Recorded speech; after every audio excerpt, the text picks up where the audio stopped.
Hello there, cat people. Welcome to episode 23 of the Shelter Cats podcast, a labor of feline love. The Shelter Cats podcast is all about everyday shelter cats that have made a difference in my life, have saved my life, and will hopefully inspire you to adopt a shelter cat of your own.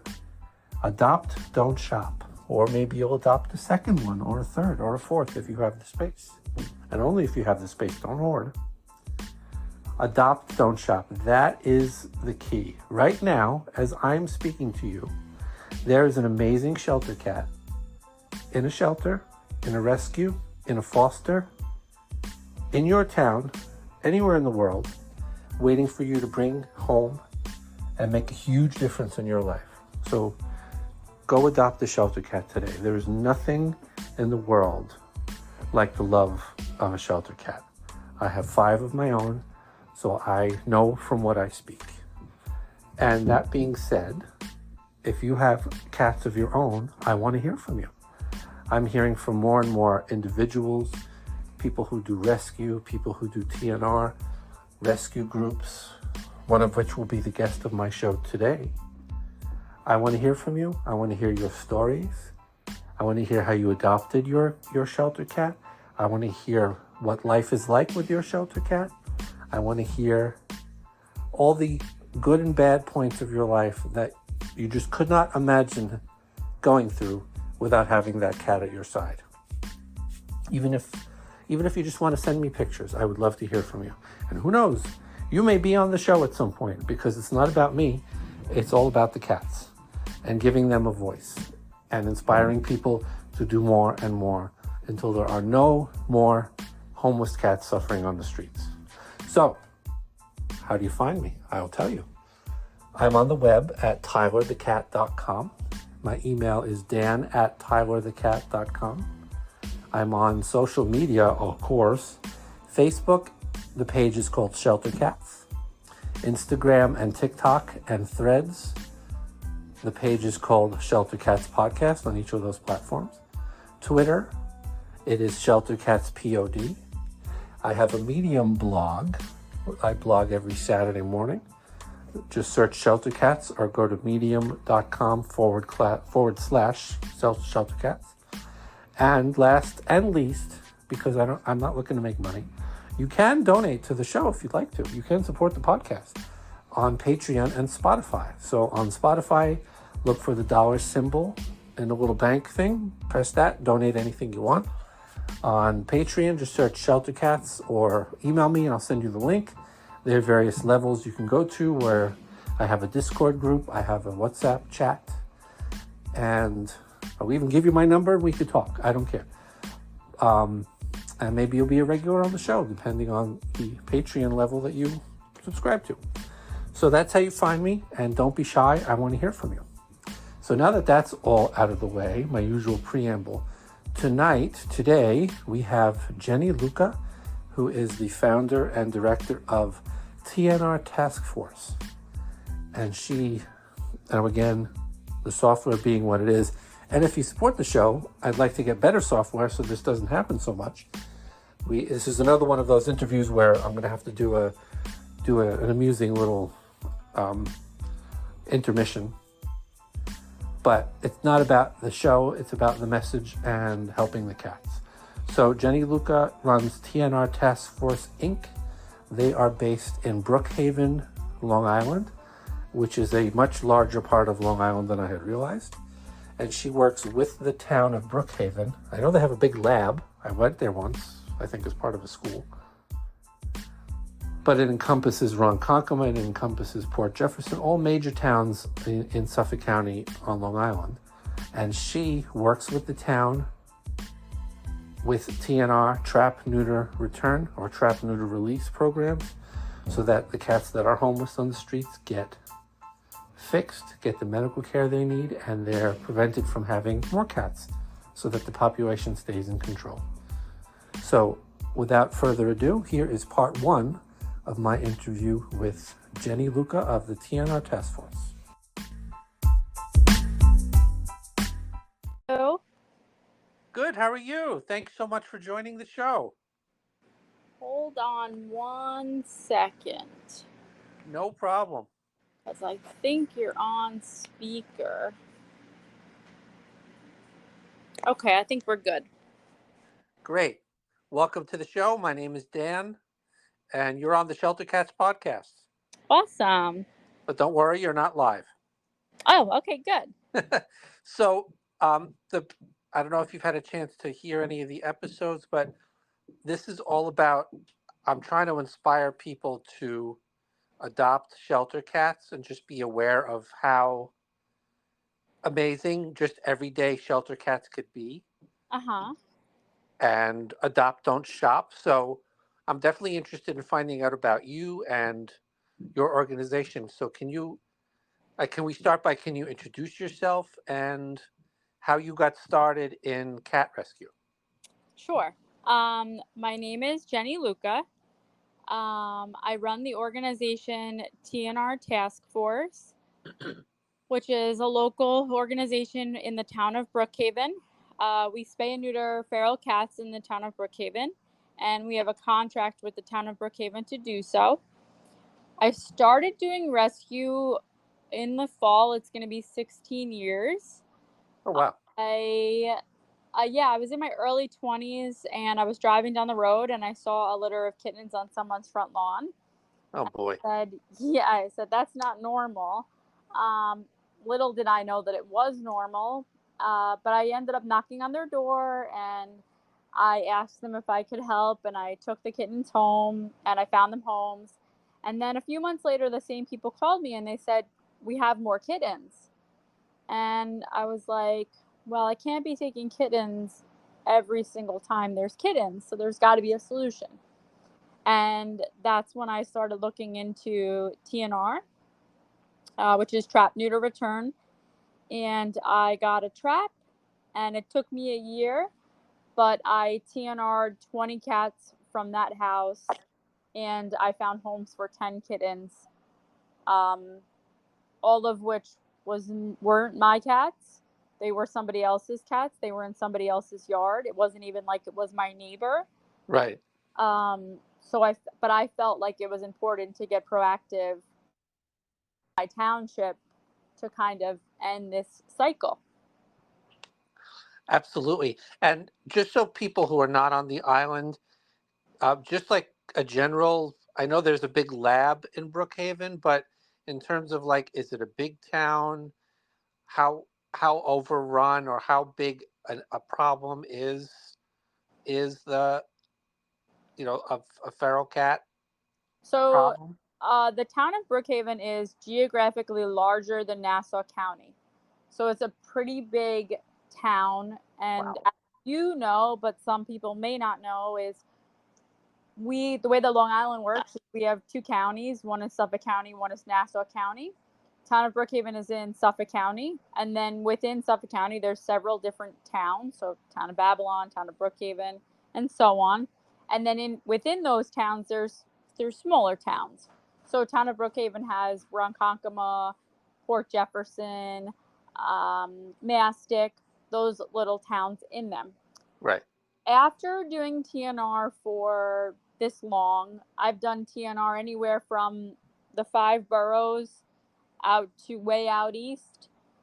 There are cats on every single block on Long Island. My God. Thousands of cats across Long Island. And it's just an overwhelming amount, and there's no way to put an actual number on it. But just thousands and thousands, and just a ongoing, overwhelming issue.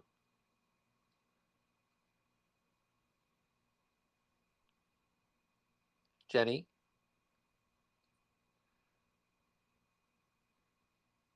I think we lost Jenny. We will be right back. Jenny? And this is what happens. Not a problem. We will be back right after this brief word from me, Dan the Catman.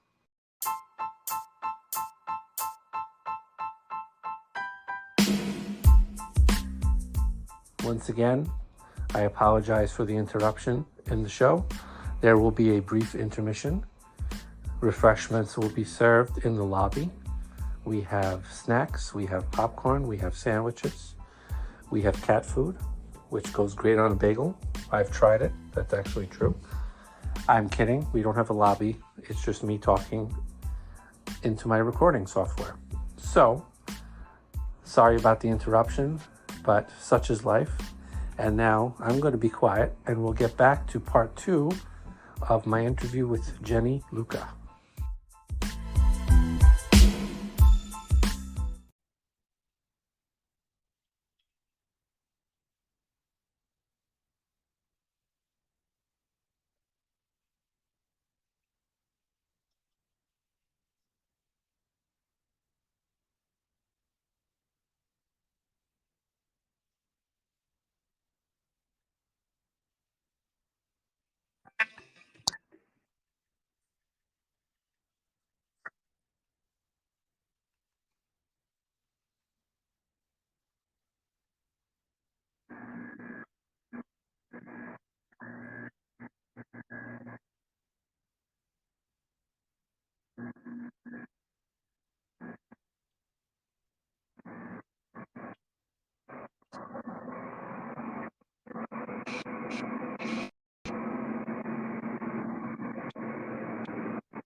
Hi, welcome back to the show. I don't know what happened there.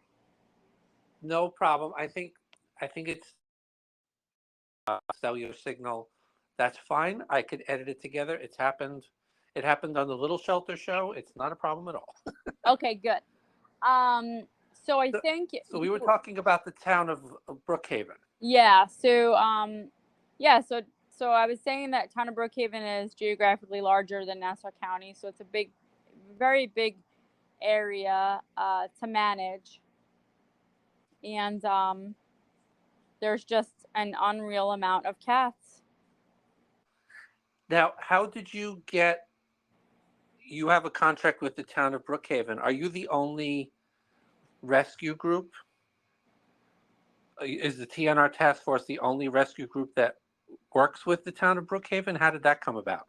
So we're the only rescue that has the contract with the town of Brookhaven right now. The reason it came about is about 4 or 5 years ago, I came across a hoarding situation local to me in Ronkonkoma, and I actually just got the woman to agree to get help before my organization TNR Taskforce even existed. And about 2 days later, the town went in and condemned her house. Wow. And they did a horrible job cleaning it up. They left cats outside that were friendly. Oh, You know, some of the cats that were inside were, friendly. So a group of people got involved, but the end result is I did mainly all of the rescuing there. And to this day, the cats that are feral, I still feed them on a wooded lot there. But because of the way that the Brookhaven Animal Shelter handled that hoarding situation, many of us went to the town and started fighting for just better reform and better practices towards feral cats. And we were fighting for spay neuter because we have an overpopulation crisis. And the only way to get ahead of it is to spay neuter. yes. So we fought for this and fought for this and fought for this, and one of the council members finally agreed to sit down with us, and from there, the contract was created with 2 other rescues at the time, and both of those rescues decided to no longer continue with it. So I decided to start a nonprofit at that point to keep this contract going. Okay.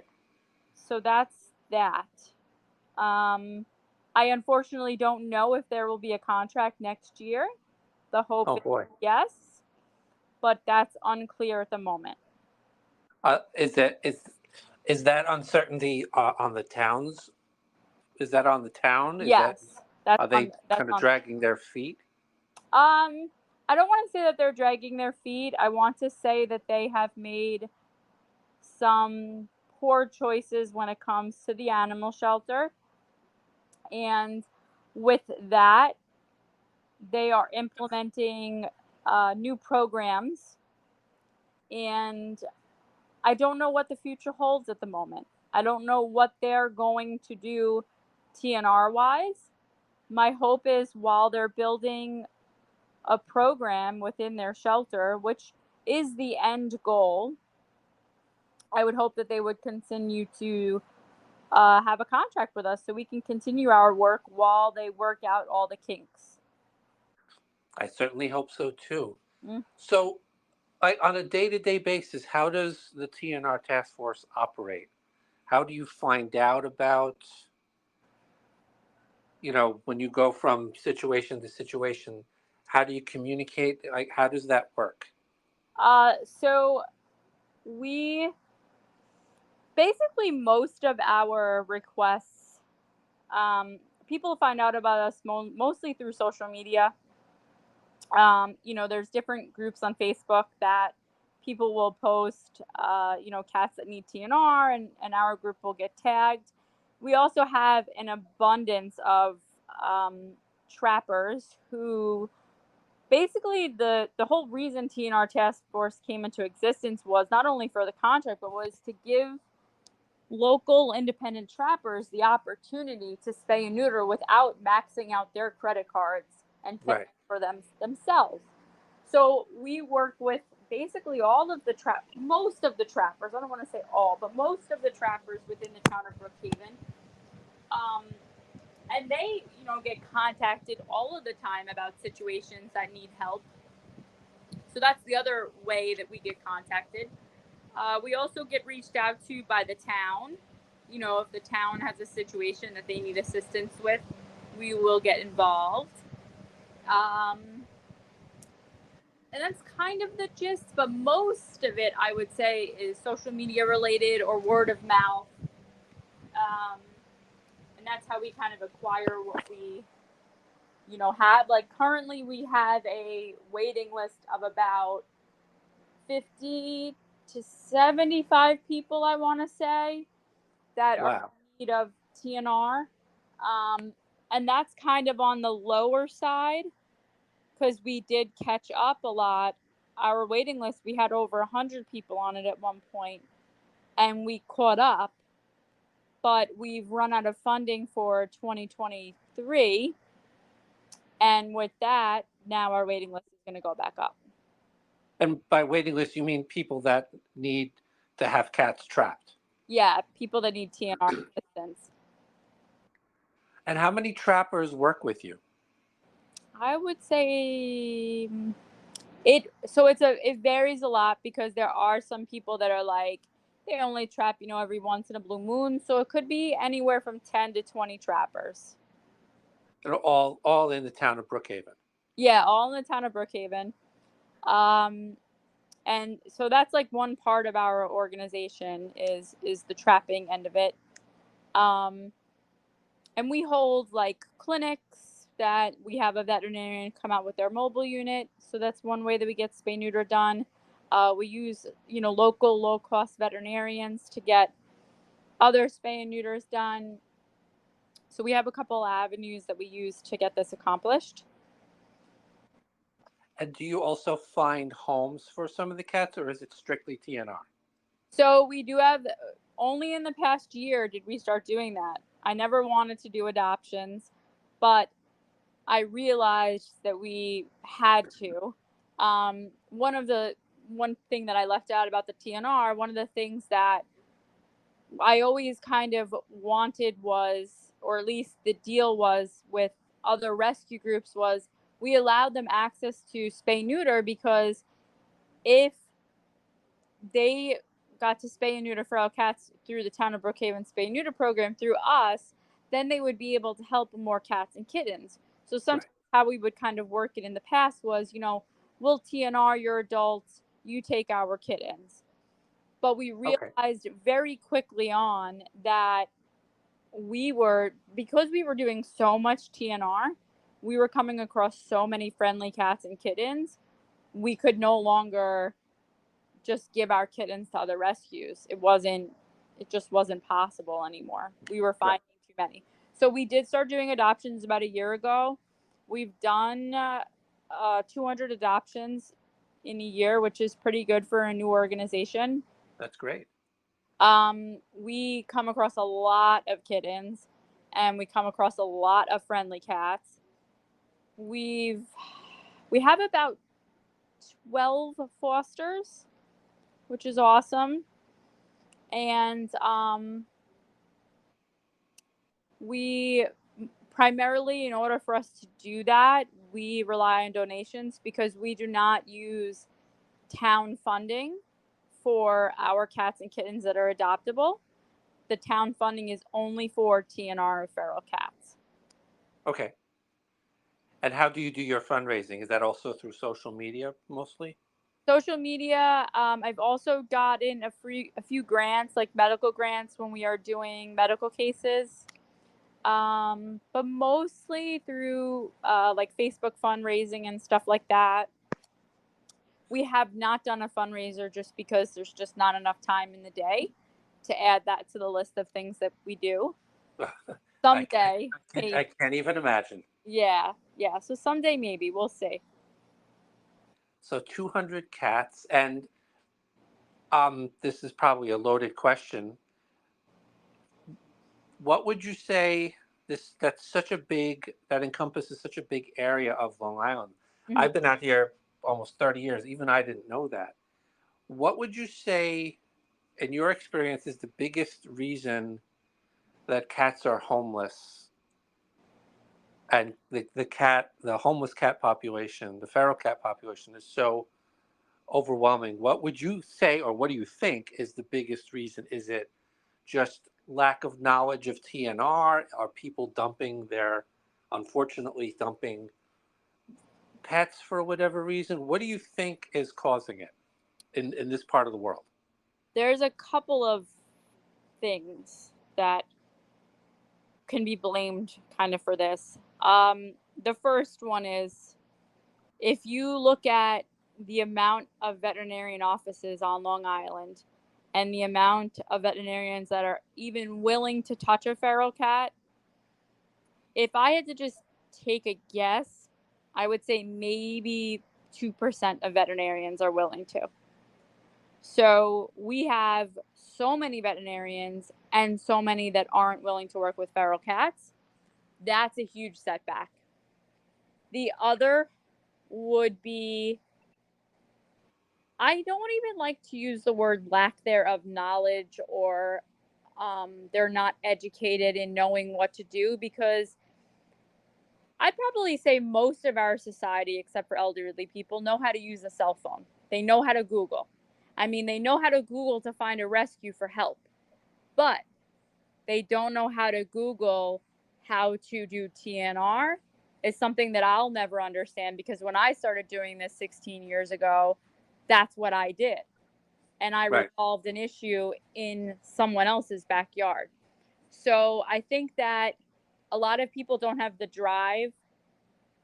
And I have always said, and this has always been my claim to fame, people say that people need to get proactive in their own backyards, because we will absolutely never get ahead of this based on the amount of people doing this.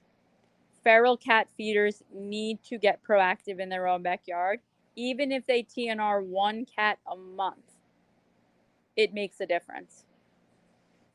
The last thing I would say why Long Island has such a feral cat problem is we do not have predators here. If you go to other parts of the countries, you have predators in most places. Here we don't. And that's a good thing and it's a bad thing, because it's good because obviously I'm a feral cat feeder. I don't want my feral cats to be killed by another animal, but it's bad because we have such an overpopulation issue. 2 out of the 3 did not occur to me. The vet, I have a colony on my block, and I had to go out to Medford, Uh-huh. the Dr. Berger in Medford, because my vet would have quoted me $800. Yep. And they quoted $125. Yep. So I, instead of driving 20 minutes, I drove whatever it was, an hour and a half or whatever. Yep. So that occurred to me. It didn't occur to me the number of vets that just won't go near a feral cat. The predator thing, I'm not going to get graphic. That did not occur to me either. You know, those are extremely valid points. So how does, if somebody wants to find you, I always want to make sure that I put your information out there. How does somebody find you? Obviously you have a website, you're on Facebook. You Yep. don't, and you go outside of the town of Brookhaven. So if it's something in Nassau County, No. or is it just Suffolk County? Like Just where?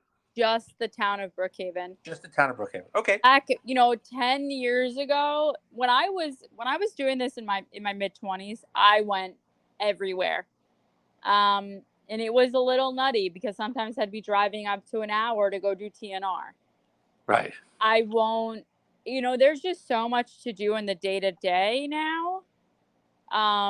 It has to be in the town of Brookhaven, and that's kind of, we built our organization about being focused on the town of Brookhaven. Right. And you've got plenty of town to work in, so it's not like Yeah. you have that's plenty of geography to work with. Absolutely. So if you're in the town of Brookhaven, please reach out to the TNR Taskforce. Please donate to them. Please. Thank you so much for what you do, for what you've done. I recently interviewed Alicia, and she said, you have to interview Jenny. You have to interview Jenny. She's the TNR guru. Thank you for the fact that the educating of people in how to trap and what to do and to be patient, and the whole process of trapping. The fact that you do educate people, that you do have this resource in such a large town, from Port Jefferson to Ronkonkoma, is amazing. So what is your website, or what's the best way to reach your organization? I would say definitely visiting our website and emailing. You can also find us on Facebook, but our website is www.TNR Taskforce, which is TASKFORCE.org. And pretty much everything that you need to know or any way to get in touch with us would be best found there. And can you donate through the website? You can. We have a donate tab that kind of gives you some information on how to do so. Great. I have two last questions. How many cats do you have? I have 9 cats of my own. 9. Yes. Wow. Most of mine are older. They were kind of when I first started. 9 cats. So everybody is, for the most, I would say half of them are over 14. So I've got kind of an older crew here. But, when you do rescue, this is what happens. You end up getting stuck with the ones that no one really wants. And this is part of it, They're veterans of your organization. They are. Well, they're veterans of my work, I guess you could say. And do you foster? I do. So on top of the 9, there is fostering going on as well. I have 2 fosters of my own, but I also have, so I do something on top of kind of like this end of things, but they're not really fostering cats, but they're rehab cats. So I have a cat that I'm rehabbing that was a burn victim to his face. Oh boy. I also have a rehab cat that needed a foot amputation. And I have another rehab cat that had a broken pelvis that needed to heal. So I take on the like long-term rehab of ferals that need kind of a space just to heal, and that's kind of where my expertise kind of lies at this point within the rescue. Does that require just a lot of rest and you're giving them medication? Pretty A much, lot of yeah. Yeah. patience? A lot of they listen to Sinatra and just chill out? Does that involve a lot of my cats love Sinatra and jazz. Um, does that require just daily medications and just a lot of time to heal in a safe place? Yeah, I mean, for the most part, it's healing in a safe space. Like the broken pelvis cat needed to be crated for about 2 months, and he has another month, but he was just upgraded to like I have a dog kennel. So Oh, he was just upgraded to like a like more like a dog run, just so I can see how he's walking and try to get him back to walking normal. Um, the cat that needed the foot amputation, she just needed a place to rest until that healed. Um, and would and they be released once they're healed? yes, as soon as they get the okay from the vet that everything looks good, then they go back to their colonies and they live out the rest of their life the way they want to. That's amazing. That's Yeah. amazing that you go the extra mile like that. On top of your nine, your board of directors of senior cats that you have. Yeah. Yeah. I just picture them around the table having meetings about telling you what to do. Yeah, usually it's on the couch though. Okay, so no board, so their boardroom is on the couch. Yeah. Yeah. But listen, thank you so much for being on the show. We'll definitely have you back. I'm starting a YouTube, so once I get that going, I will come out and film what you do. That would be amazing. Thank As you for soon as I figure out how to do that, I will do that. But that. thank you so much. Sorry about the glitch, but That's that's fine. I'll splice it together. That's not a problem. Thank you for everything you do in the town of Brookhaven. That's a huge area. I hope the town works with you because they would be remiss not to have you at their side with this situation. Thank I you. mean, I have 2 blocks, and I know what you mean. Every block, I have my block taken care of, but on the next block, they're not, and they're overrun. Yep. And even just trying to convince them, you have to do something. Yep. At 6 months, they could start having litters. You have to do something. At 4 months, they can get pregnant. It's just it's My, overwhelming. And if you my, don't do anything, you can get overwhelmed with kittens. yeah, yeah. But most people don't. Um, they think it's I have 2 cats, I'm feeding them, it's fine, and then she's pregnant, it's okay, she can have the babies, and then before you know it, you have a 7-cat colony. You Who know who can each also start having colonies of their own. exactly. Yeah. Well, So please reach out to the TNR Task Force. Please donate to them, and thank you so much for everything you do. I really appreciate it. My cats all appreciate it, and we will talk soon. And thanks so much for being on the show. thank you again. Have a good night. You too. Thank you. All right. Bye.